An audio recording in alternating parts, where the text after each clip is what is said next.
Gets me through my morning every day. Ladies and gentlemen, Adelaide's Jody and Hazy on Nova. Let's talk about this, please. Psychiatrists suggest crying while watching a movie shows signs of emotional intelligence. It's a good thing. That's great. If you cry while you're watching a movie, it may be a sign that you are emotionally really strong, not weak at all. Why? You may ask why. Yeah, why? Oxytocin. Okay. That's the big release when you have a cry. Can I speak on behalf of all women?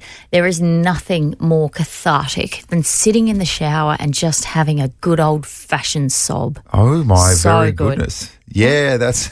I mean, you do shower What? you do shower beers, we do shower cries. What, It's the so- place we can go. There's no children, there's no one watching where you can just sit there and go... where my lady's at. Let's have a group cry. Let's get in the shower, rock back and forth for Yeah. a couple of hours, just crying, shaking your head. Just ugly cry. That's it's normal. so good. Yeah, because it releases all those oxytocin feels. Really? Yeah. Well, that feels good. Yeah. Afterwards, not at the time. Okay. Not at the time. You're like, oh, FML. I'm learning a lot. So when an upsetting, emotional or powerful scene in a movie makes you shed a tear or two, that oxytocin has been released in our bodies, and this is a sign that we, as human beings, are emotionally in touch with our empathetic or compassionate feelings. See, that is good to hear because I cry a lot. I've been crying during the bloody Bluey episodes. I spoke to you about Oh, this. yes. And I think it's just the cinematography rather in general. How'd you go with that word, by the Oh, way? jeez, a bit out of my vocabulary. Because it's maybe the music, but the messages that Bluey has towards the end, it's always really, really That's wholesome. nice. I'm going to cry in the shower over the fact that you can't say cinematography. Yeah, I know. Add it to the list of things for Jody to cry about in the shower. Boy, oh boy, running up the water bill. So, can you think of a movie that makes you sob? Yes, I've got a couple actually. course Straight you off. do. And I reckon we've mentioned this before, but Moana, and that's Moana 1. You know, right at the end where the lava god turns into the heart of Tafiki. Yeah. And she just needed to realise who she was. Okay. And they clash heads. Yeah. What a beautiful moment. This is not who you are. You know who you are. And then they touch foreheads and she goes, who you truly are. And she places the heart of Tafiki into the lava god. Yeah. And she re-emerges as Okay. Tafiki. Yep. And she can rest again. Yeah. And the island is restored. Oh, that's so nice. It's a beautiful moment. And then it's at that- gorgeous. At that point, all the little Hayes children run into mum and go, we're scared. Dad's crying. Dad's crying again. Yeah. But also, who could forget, growing up in a generation where Lion King was the king Oh, of my all God. animations. Yes. When Mufasa died, and then straight afterwards, when Simba's trying to get him up. Dad, come on. You gotta get up. Dad, we gotta go home. Help! Oh, shit, he's not getting up.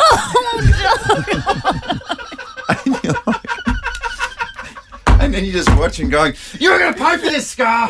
Yeah. Oh, Scar. Gosh, I hated him after And he that. gets his revenge. Wow. So my takeaway from all this is that animation gets you. Yeah, I know. That is very, very true. You got one? I do. So anything with kids just kills me. Can you remember My Girl? Oh, my gosh. Oh, when he gets stung by bees. I can't even talk about it, All right. actually. Well, don't talk about it. Let me play it for you. Wanna go tree climbing, Thomas J? His face hurts. And where is his glasses? He can't see without his glasses. Put his glasses on. Put on his glasses. He's dead. Don't joke. It's just tearing up. Oh, Jodes! Because he needs his glasses. What if I was to do this? My girl, my girl, my girl, wrong with talking you? about What is my wrong with you? girl. That is My girl. Let's talk about dogs and just how much we love them. Yes.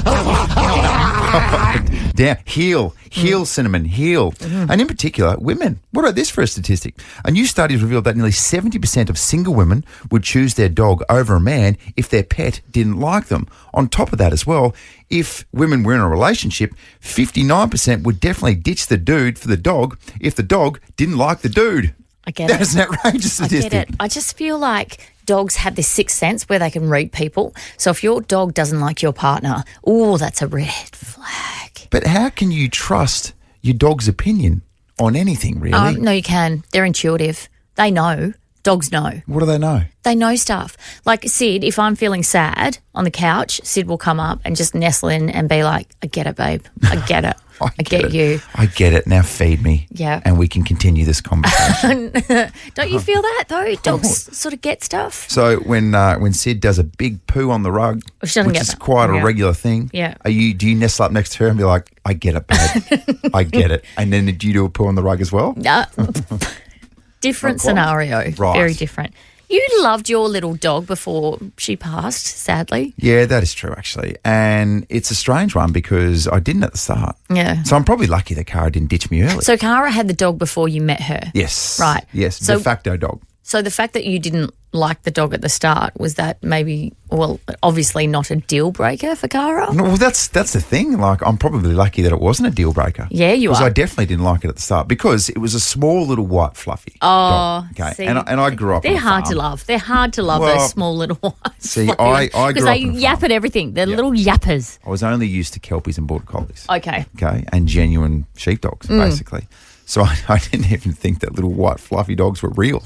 Yeah. And I certainly didn't think that they had personalities. What was the moment where you went, oh my God, I love this dog as much as I love Cara? I can't remember an exact moment because it was over probably 6 to 12 months, I reckon. Yeah, right. So all of a sudden, I found myself going, I can't stand those dogs aren't even real. Mm. So 12 months later, being like, I have never loved an animal more. Oh, Sweet little Maltese poodle she was. 'Cause, These poodles have got big personalities as well, and they're so playful, and it's just a beautiful breed of dog. there are stories, of you just walking that dog around West Croydon, walking that little white fluffy thing, that incontinent little white fluffy thing. Yeah. And everyone's like, oh, look at how cute he is.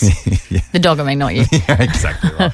Do you remember maybe a year ago we spoke to my mate Adam Gunthorpe, Oh, the yeah. bloke from Banana who couldn't dive? Yeah. Remember we spoke? Oh, yeah. He was like from a cattle ranch Mm. and the most country bloke that you could possibly meet. Mm. His favourite family pet of all time was a black poodle.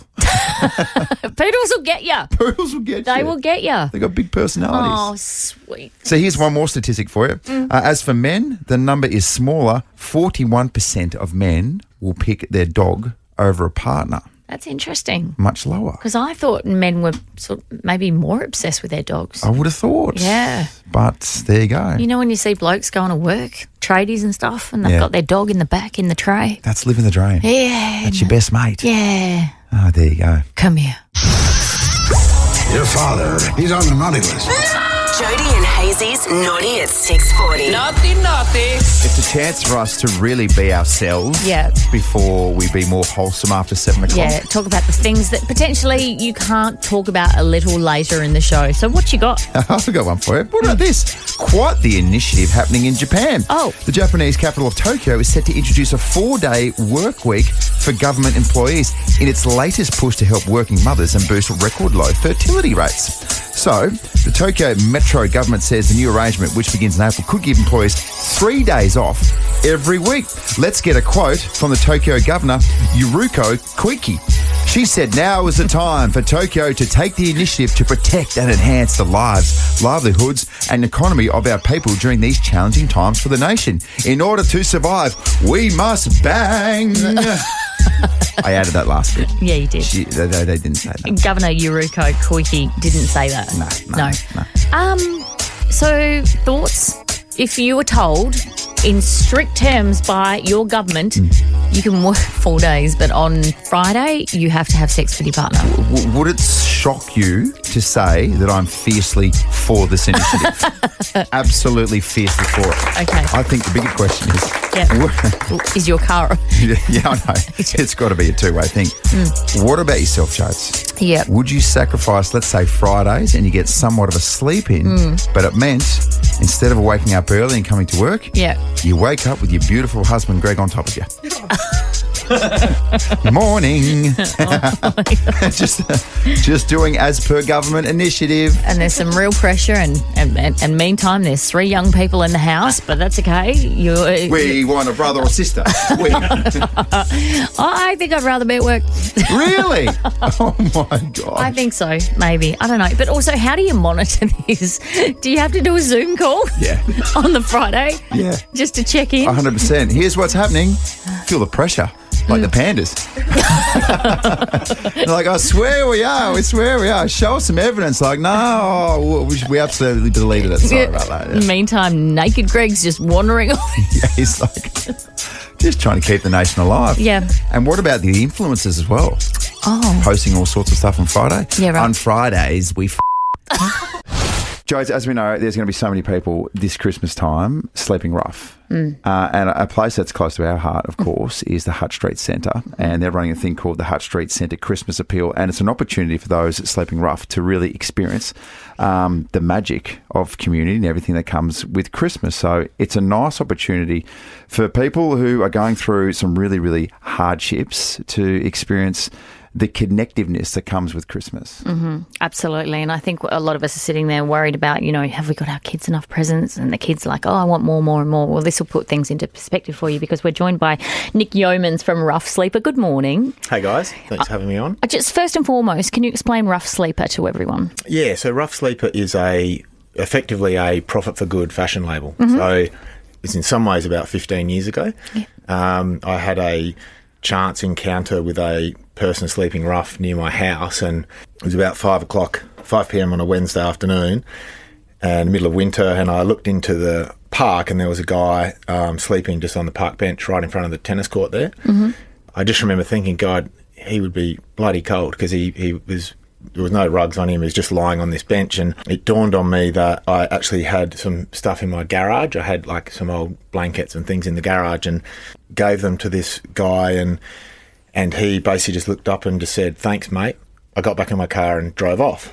From there, it sort of was just a moment that got me thinking more and how easy that was and actually how good it felt as well. I just felt really good.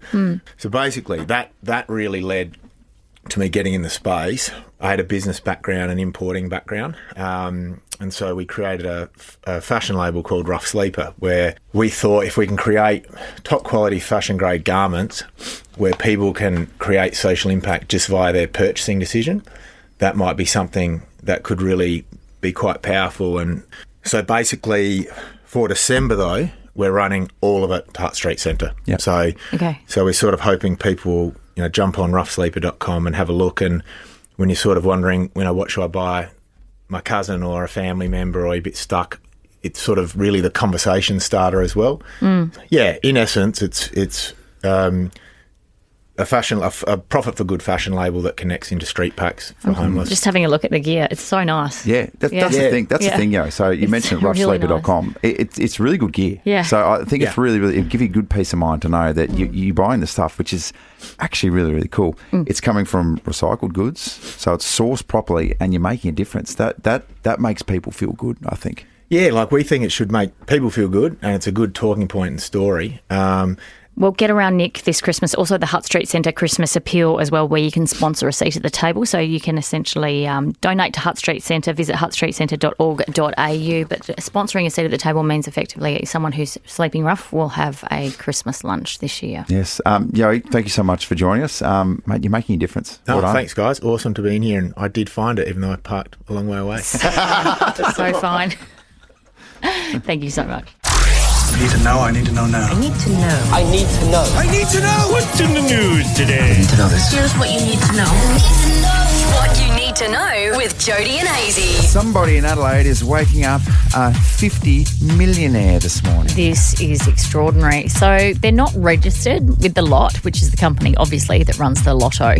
So whether they know and they're just shell-shocked and they haven't approached the Lot yet, or whether they don't know that they are $50 million richer. Can you even comprehend this? You sit there and you imagine, what would your first purchase be? Oh, well, you know mine. Jet ski. Oh, jet ski, that's right. Told you. This obsession In fact, with jet ski. do you know what? I'd buy a fleet. I'll tell you what, you can take the girl out of the Gold Coast. jet ski. You'd have an army. You'd have an army of jet skis. I would have all the Oddie family on jet skis. So Riding 2 jet skis at once. all 6 of us. Your dream. Just in a convoy. $50 million. Woo!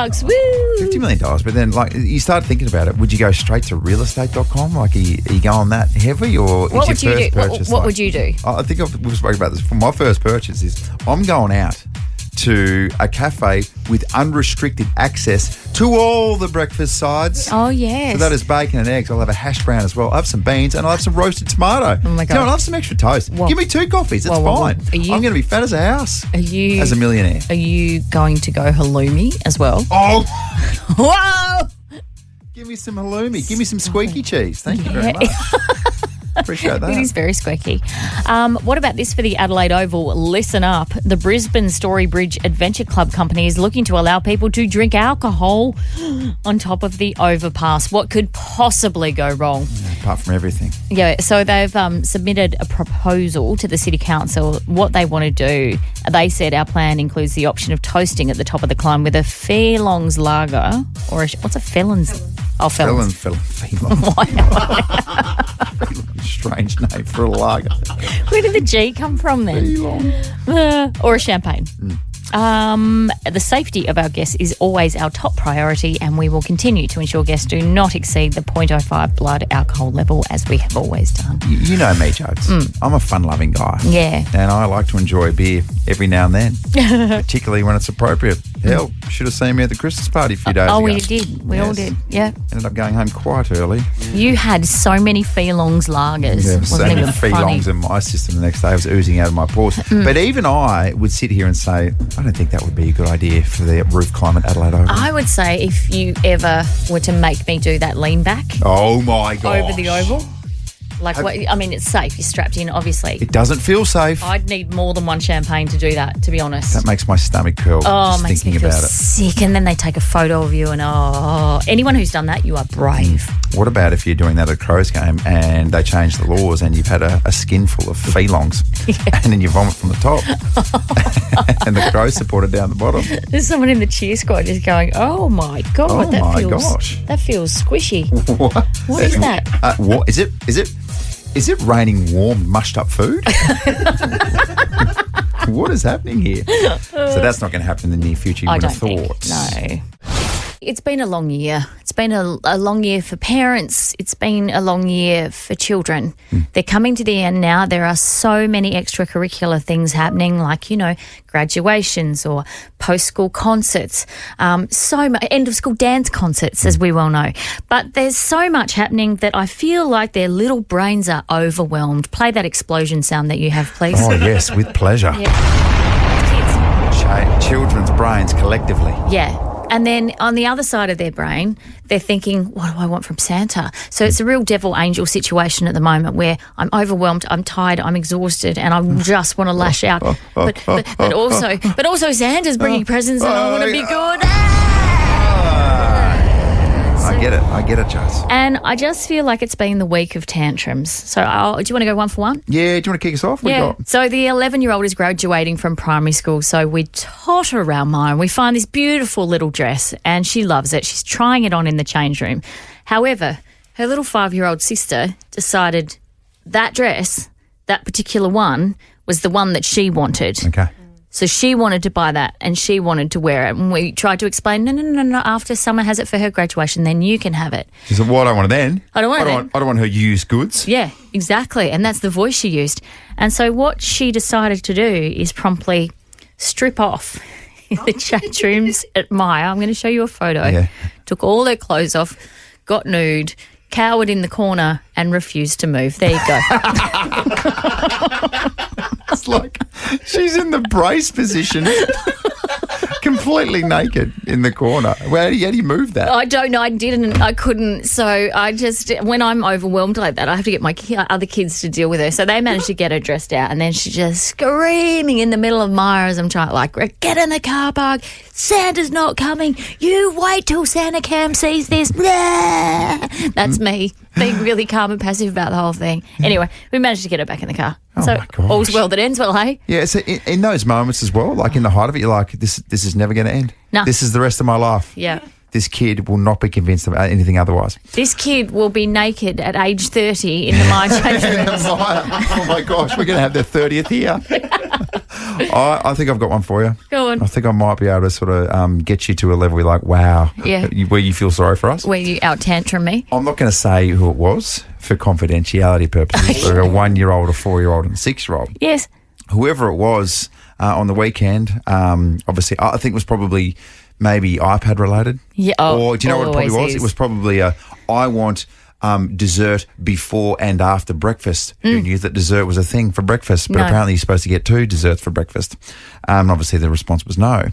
And what came from that was a full plate of pancakes, picking it up off the table counter, putting it on the ground, jumping on it, which was pretty bad, and then jumping off, picking up the pancakes and squashing them into the wall. So at that stage, I don't know how to handle myself in that situation. No. So I left. Yeah, I right. walked out of the room Yeah. because Cara, my wife, is an Cara expert in said, this don't space. you ever smear Oh, your my pancakes on the gosh. wall again, Andrew. What have we told about this? And then whoever it was left the room in Yeah. a massive tantrum. I came back in, and Cara's just in the kitchen pissing herself laughing. She was like, oh my God, that is next level. That is next level. Didn't think it'd get much worse, but here we are. Was there anything on the pancakes, like Nutella or anything? Yes. It was covered in syrup and cream. Gee, those with kids, very, very busy time of the year as school begins to wrap up. It's insane at the moment. So I saw something on Instagram yesterday. Adele Barbaro had this to say, and I was like, oh, preach, sister. Just a reminder that your kid's got some sort of Christmas concert, pajama day, cookie making, gold coin donation, sausage sizzle, morning tea, end of year, something that you've got to get ready for tomorrow. Well done, Adele. That's my life. I feel that, sister. Yeah, you I feel feel it. that. You feel it so much that you're going to have to take off this morning. I'm aggressively feeling it right now. Yeah. Because I'm off right now. Yep. I'm going to my 6-year-old son's final worship. His final worship for the year. Yes. And he's going to be performing. They all have a bit of a line. Okay. And there's going to be some singing and dancing, and all the parents turn up. And quite seriously, this is the first one I've been to. I've missed the last 2. Yeah. And I reckon at least the last 1 or 2, I've been the only dad that hasn't been there. Oh, I hate that for you. So was Henry like, Daddy, are you coming along? Yes, and what about this last night? He wouldn't go to sleep. And I think he's a little bit excited. Yeah. And at one stage, I threatened him with, I'm not going to turn up to worship if you don't go to bed tomorrow. Completely unfazed.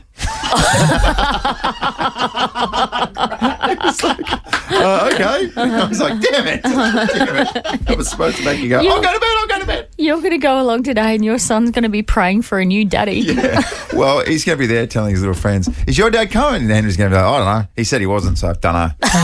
And then I'm going to be in the crowd waving. He's going to be like, oh, he's here. Yeah. Empty promises, Dad. Yeah, cool. So, Jade, you're in charge now. Uh-oh. Who's in charge? Who's pushing the buttons? Oh, producer Flack, do you know how to push the buttons? Flack or producer Zoe? Who's doing it? Who's It's a team effort, actually. Zoe's pressing the buttons. Yeah. Okay. I'm doing your job, Hazy, where Wow. you say Nova 919, it's Jody and Hazy or whatever that is, and then Yeah. Jody's just being herself. Okay. Heads up. This is where this button is. Yep, cool. And you've Thank got this you. one just over here. And, of course, the main one and the most important one is just here. I don't think we need that. Jody does a great one. No, we do need that because that's what my brain's doing right now, knowing that I'm in charge. All right, so long, losers! Don't go!